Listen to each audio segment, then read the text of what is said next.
Hello, अभी कलम बन रहा है ऊपर का। देखिए कैसे रिंग डाल रहे हैं।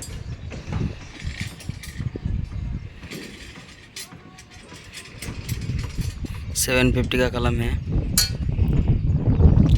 तो नीचे का रिंग पूरा हो गया बन के नीचे का, और अभी ऊपर में लैपिंग डालना है।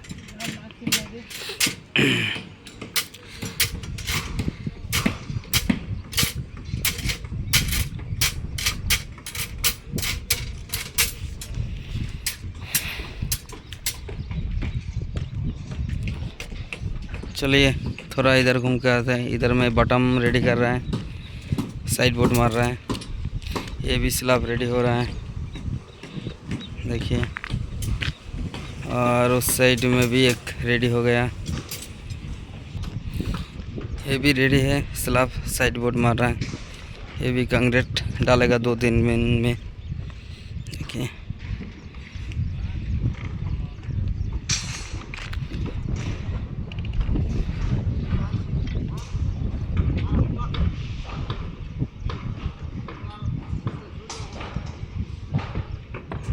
इलेक्ट्रिशियन का काम चल रहा है।